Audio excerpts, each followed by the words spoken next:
Welcome back. Glad to have you with us as usual. Today we have an enduring mystery. What is it?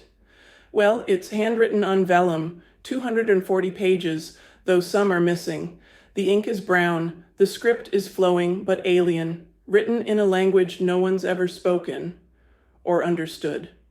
There are no known translations, no Rosetta Stone, no context aside from the faint whispers of faded paint and spiraled roots drawn in its margins.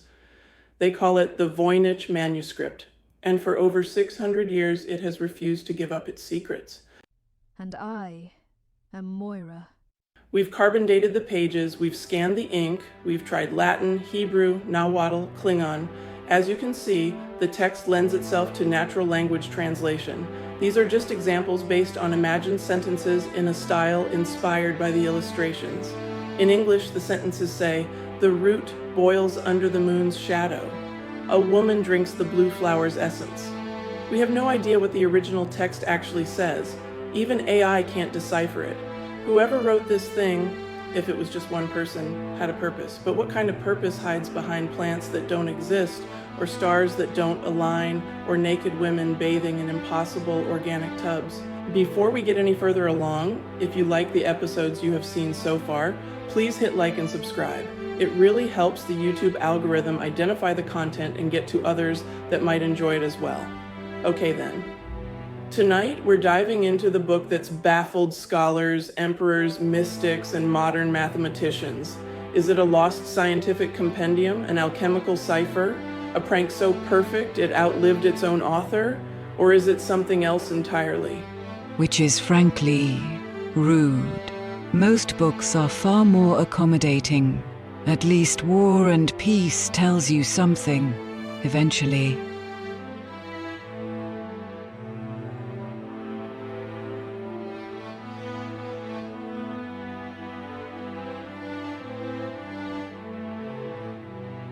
Before it was a riddle wrapped in vellum, the Voynich Manuscript was sitting quietly in a chest in an Italian Jesuit library. Enter Wilfrid Voynich. Born in 1865 in the Russian-controlled part of what's now Lithuania, Wilfrid Voynich didn't start his life as a bookseller. Wilfrid Voynich was born Michał Habdank Voynich on October 31st, 1865, in Telšiai, then part of the Russian Empire and now Lithuania. He came from a family of Polish-Lithuanian nobility. Orphaned at a young age, he was raised by relatives and educated in the context of rising nationalist resistance to Russian rule. His early environment was marked by political unrest, and he developed a strong interest in revolutionary ideas as a teenager. He likely received his secondary education in Suwałki or in Warsaw before enrolling at the University of Moscow in the early 1880s.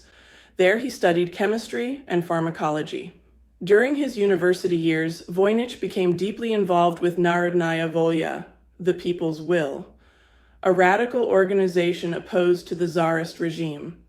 His activism led to his arrest in 1885 and subsequent exile to Siberia, a defining moment in his life that would later shape his identity as a revolutionary turned rare book dealer. Voynich's early education and radicalism laid the foundation for the eccentric, multilingual bibliophile he would later become. His transformation from student to learned professional to Siberian political prisoner to cosmopolitan intellectual and eventually to the man whose name is forever tied to the world's most mysterious manuscript is as fascinating as the manuscript itself. Some things aren't meant to be read, only felt. Welcome to Echoes in Communities. Tonight, we're decoding the undecodable, the Voynich Manuscript.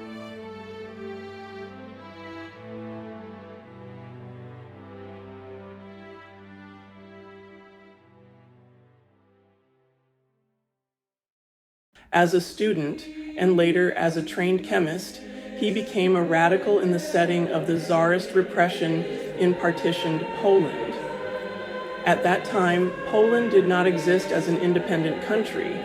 It had been partitioned in the late 18th century by Russia, Prussia, and Austria, and the area Voynich lived in, Lithuania, Poland, was under Russian control. the Russian Empire was aggressively suppressing Polish language, culture, and autonomy.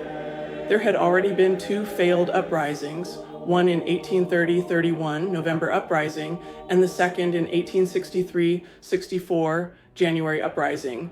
This led to the Tsarist regime intensifying its crackdown. These revolts were crushed, but they left behind a clandestine revolutionary culture. By the 1880s, groups like Narodnaya Volya, the People's Will, the one Voynich joined, were actively resisting Russian autocracy, sometimes through violent means, including assassination plots.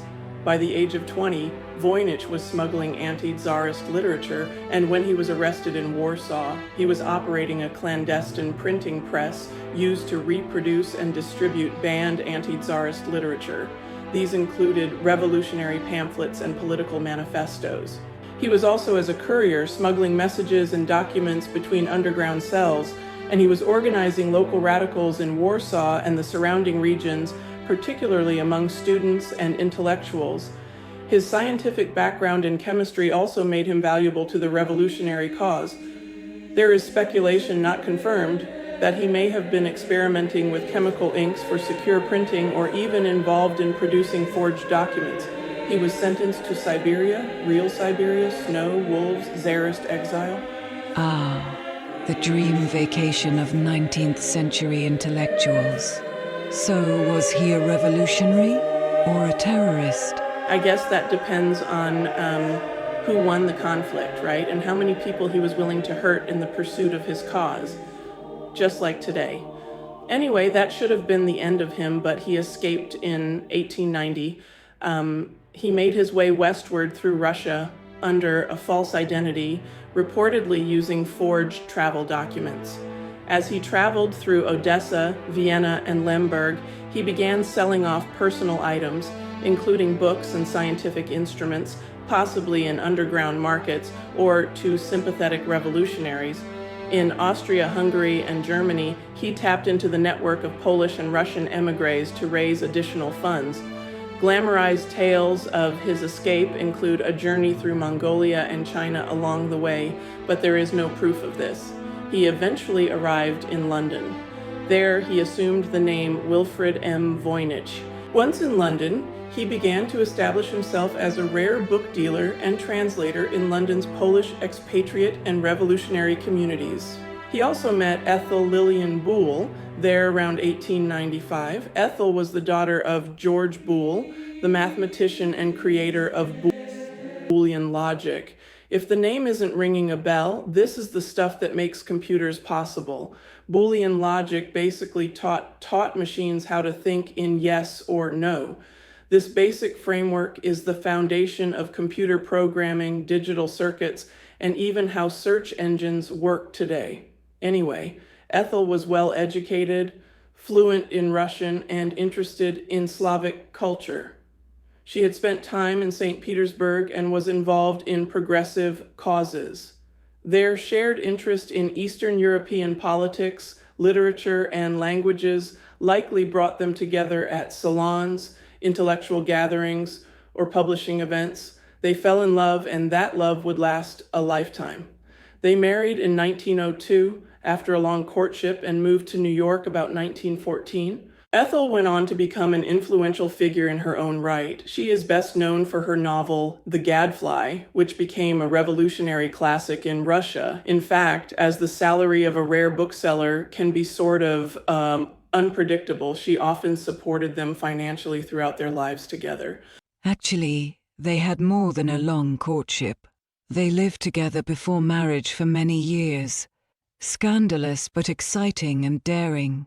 In 1912, Voynich purchased a collection of manuscripts from the Villa Mondragone, a Jesuit college near Rome. The Jesuits who ran Villa Mondragone had a collection of rare and valuable manuscripts, many of which had been inherited from earlier private libraries, including that of Athanasius Kircher and the College Romano. Facing financial difficulties, the Jesuits decided to quietly sell off select items from their archives to raise funds.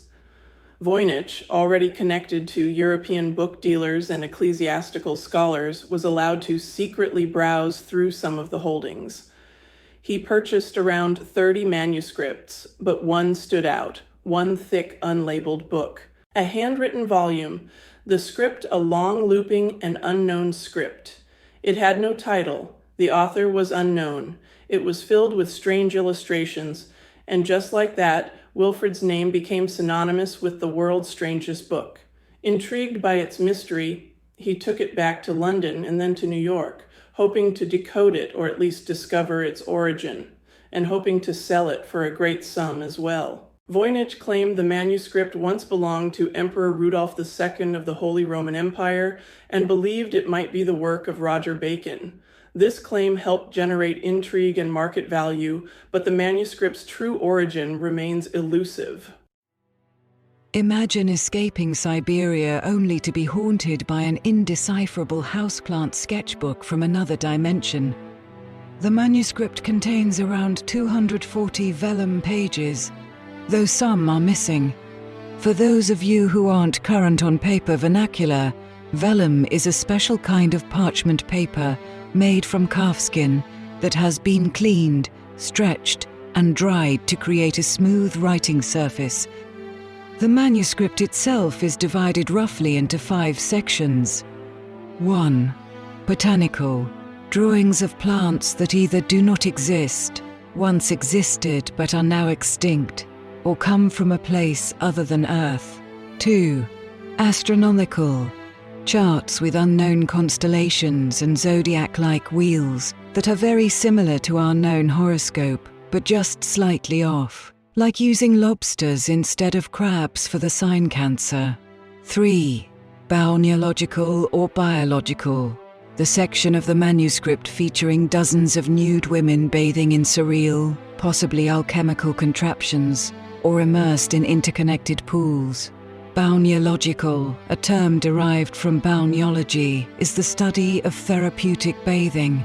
Some researchers refer to it as the biological section due to the strange, organ-like structures surrounding the figures, while others simply call it the bathing section or the nymphs section, the latter inspired by the women's ethereal mythological appearance.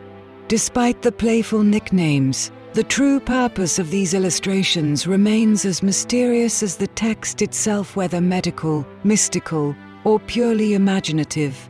4. Pharmaceutical, labeled jars, roots, apothecary-style content. 5. Recipes, hundreds of short paragraphs written in the same unreadable script. It's beautiful and baffling. Not a single word has been conclusively translated.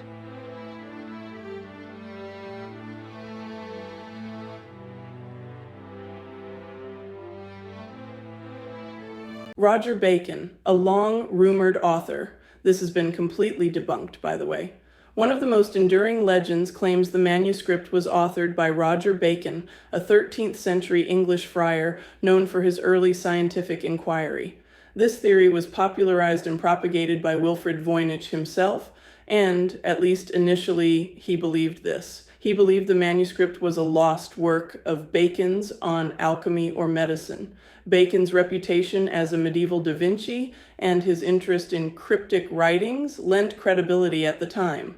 However, radiocarbon dating done in 2009 placed the manuscript's vellum production between 1404 and 1438, well over a century after Bacon's death in 1292, rendering this theory historically impossible. So what about Leonardo da Vinci? He was also a rumored author. This has also been debunked.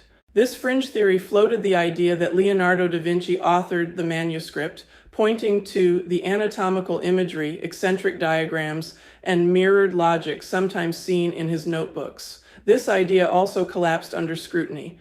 Da Vinci was born in 1452, decades after the manuscript's parchment was created. Moreover, the manuscript's script bears no resemblance to Da Vinci's known handwriting, and no evidence ties him to its existence. This theory remains a romantic but baseless speculation. John Dee and Edward Kelly, rumored sellers, unverified but not debunked or disproven. This colorful theory proposes that English astrologer John Dee and his associate, the medium and alchemist Edward Kelly, sold the manuscript to Emperor Rudolph around 1586.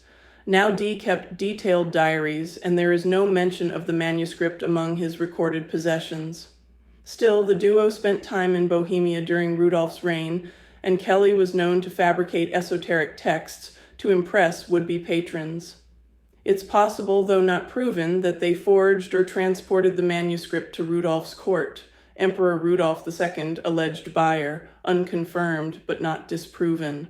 According to a 1666 letter from Johannes Marcus Marci, the manuscript was once purchased by Emperor Rudolph II of the Holy Roman Empire for the extravagant sum of 600 gold ducats. Rudolph II was known for his fascination with the occult and alchemy, and his court in Prague attracted mystics, astrologers, and scholars. While plausible, no contemporary documentation confirms this transaction, and it remains unverified. If true, the manuscript may have passed through his court's vast alchemical collections. Georg Barisch, earliest confirmed owner 1600s. The first confirmed historical owner was Georg Barisch, an obscure 17th century alchemist living in Prague. Barisch was puzzled by the manuscript and believed it contained lost ancient wisdom in an unknown language. In the 1630s or 1640s, he contacted Athanasius Kircher, a Jesuit scholar and expert in Egyptian hieroglyphs, hoping he could decipher it. This outreach began the manuscript's transition from private mystery to broader intellectual curiosity. Johannes Marcus Marci, recipient and intermediary, 1666. After Barisch's death, the manuscript passed to his friend Johannes Marcus Marci, a physician and scholar. In 1666, Marci sent the manuscript along with a letter to Athanasius Kircher in Rome, believing Kircher might be able to decode it. This letter is still with the manuscript today and is a crucial part of its provenance. Marci's claim that Emperor Rudolph bought the book and believed it to be by Roger Bacon fueled centuries of speculation. Athanasius Kircher, Jesuit scholar, archive holder. Kircher was one of the most famous Jesuit intellectuals of the 17th century, received the manuscript in 1666, but left no known record of having studied it. It likely remained in the Collegio Romano Library, a Jesuit institution in Rome, for the next 250 years, passed over and forgotten amid Kircher's massive collections. The Jesuits' vast holdings eventually included thousands of manuscripts, and the Voynich was tucked away quietly among them. By the way, Kircher was known as one of the great intellectual minds of his time. His exploits and body of scientific work are a subject all on their own. But if you decide to jump down that rabbit hole, I have to say, grab some snacks, maybe some alcohol, and your open mind, because you will have to decide if he was a Renaissance Stephen Hawking or a really good con man. Wilfrid Voynich, 1912. In 1912, rare book dealer Wilfrid Voynich rediscovered the manuscript at Villa Mondragone, a Jesuit retreat near Frascati, Italy, where some Collegio Romano materials had been moved. He purchased about 30 manuscripts, but this one stood out for its mysterious script and bizarre illustrations. Voynich believed it to be authored by Roger Bacon and marketed it as a lost scientific treasure. His efforts to decode it attracted cryptographers, scientists, and eccentrics for decades. It should be said that his primary goal was to sell the manuscript, and he spent years trying to do this. He embarked on lecture tours across Europe and the United States to generate interest and attract buyers. He touted it as a lost scientific work by Roger Bacon, hoping to appeal to collectors and institutions fascinated by medieval science and cryptography. Voynich reportedly wanted $160,000 for the manuscript, a staggering sum at the time, equivalent to about $2.5 to $4 million today, adjusted for inflation.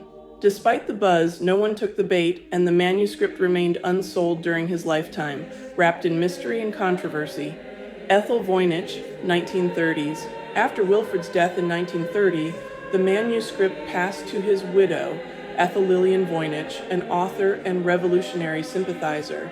She kept the manuscript locked away, but did little to promote or publish it. Upon her death in 1960, it went to a close friend and executor, Anne Nill, who facilitated its sale to a rare book dealer. Anne Nill, 1960-1961. Anne was the longtime secretary, business partner, and close friend of Ethel and Wilfrid Voynich. After Wilfrid's death in 1930, and later Ethel's in 1960, Nill became the custodian of the Voynich Manuscript. She managed the estate's literary and rare book holdings, including attempts to sell the manuscript. In 1961, she was finally able to sell it to antiquarian book dealer Hans P. Krauss. While little is publicly documented about her personal life, she played a quiet but crucial role in preserving and transferring one of history's most mysterious documents. Hans P. Krauss, 1961-1969.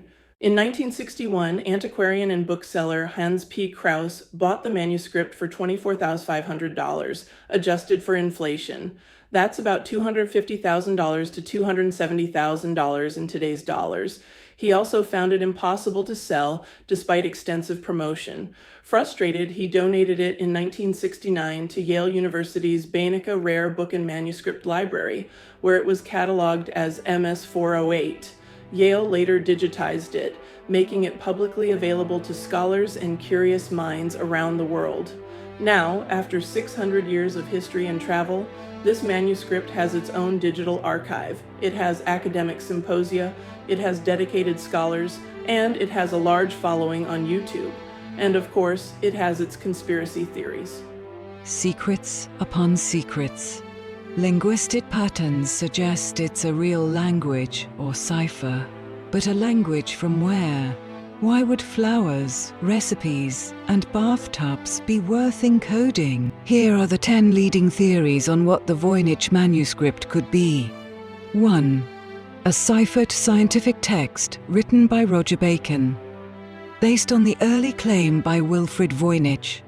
This has been discredited by carbon dating, but was once widely believed. 2. An alchemical manual. The bathing women, zodiac signs, and herbal drawings suggest esoteric alchemical instructions. 3. A work of glossolalia, written in a trance-like state, possibly by someone experiencing religious ecstasy or psychosis. 4. A medieval hoax. The manuscript was possibly constructed to sell to Emperor Rudolf II for a hefty sum. He was known to pay handsomely for occult works. 5. A proto-constructed language. Similar to how Tolkien created Elvish, the manuscript might represent a fictional language system. 6. A women's health guide. The naked women, herbal content, and depictions of pools that appear in some of the illustrations appear to be diagrams suggestive of human internal organs. The manuscript could be a text focused on female reproduction or medicine. 7. An encoded herbal guide, used by a secret religious sect or guild. 8. A lost language. A real linguistic system that simply didn't survive into modernity and has no known relatives. 9. A collaborative cipher. Perhaps passed from one mystic to another, each adding layers of complexity. 10. Meaningless gibberish. A deliberate art piece or prank designed to look mysterious and scholarly. Some wild cards include alien messages, time travelers, and even artificial intelligence from the future. My favorite theory? That it was written by a young man stuck in a monastery since he was 10 years old. A monk who had too much time and wine on his hands. A genius who just wanted to mess with people. Centuries of chaos over a cosmic joke. It didn't take long for the manuscript to attract code breakers. A lot of very talented people and computers have tried. William Friedman, America's top World War II cryptanalyst, formed the Voynich Study Group and spent years on it. He coined the term polyalphabetic cipher, but even he couldn't unlock it. Elizabeth Friedman, his equally brilliant wife and part of the Voynich Study Group, also attempted to solve it. Together, they cracked Nazi codes, but never cracked this. The National Security Agency, or NSA, subjected the manuscript to rigorous study the manuscript during the Cold War. Even with all of the agency's resources, there was no success. John Tiltman, a British cryptanalyst and Bletchley Park veteran, believed the script was meaningful, and Prescott Currier, a United States Navy cryptographer, agreed. He also believed that the manuscript might be written in two distinct languages, or by two different people. Gordon Rugg, a British researcher, recreated the text using a 16th century tool called a cardan grill to argue that the manuscript could be a meaningless but structured hoax. Jacques Guy, a linguist, argued it resembled East Asian language structures and maybe glossolalia, speech-like but nonsensical. And if you are wondering how this affects communities, I have an answer for you. The Voynich Manuscript has had a surprisingly deep impact on both literary circles and contemporary creative communities. Despite never being deciphered, its blend of mystery, beauty, and linguistic impenetrability has transformed it from academic curiosity into a cultural icon, a symbol of the unknowable. Writers and artists have drawn heavily on the manuscript's aura of secrecy and strangeness. Authors like Umberto Eco, Neil Stevenson, and Michael Cordy have referenced or been inspired by it in novels that explore cryptography, lost knowledge, and secret societies. Its cryptic language and fantastical imagery have made it a metaphor for the limits of human understanding and the fragility of meaning themes echoed in postmodern literature. The manuscript has also appeared in television shows like Alias, Elementary, and The Curse of Oak Island, further embedding it in popular storytelling. In design, music, and coding, there is the Voynich aesthetic: organic line drawings, indecipherable script, and alchemical illustrations. The style has influenced graphic design, tattoos, and ambient music. Modern artists have reinterpreted the manuscript's pages through digital animation, performance art, and even video games. In the technology world, it's become a favorite among cryptographers and coders, a holy grail of unbroken ciphers that fuels competitions, YouTube analysis channels, and AI-based decoding attempts. It's even been used to teach students about linguistics, pattern recognition, and historical forgery. In short, the Voynich Manuscript has transcended its status as a physical object. It's become a canvas onto which each generation projects its own fears, fascinations, and questions about knowledge, authorship, and the limits of logic. It's not just a mystery, it's a mirror. The Voynich Manuscript is more than just an unsolved puzzle. It's a mirror, a blank page we keep trying to write ourselves onto. Every generation sees what it wants to see: science, magic, madness. And yet, the manuscript remains silent. Or maybe it's just laughing at us? Maybe. But it's still whispered laughter, barely audible echoes, and that's why we keep listening. So let us know what you think in the comments down below. Thanks again for joining us at Echoes in Communities. Don't forget to hit like and subscribe so we can reach more curious viewers just like you. I'm Kim. And I'm Moira. Dead, but devoted. Until next time, darlings.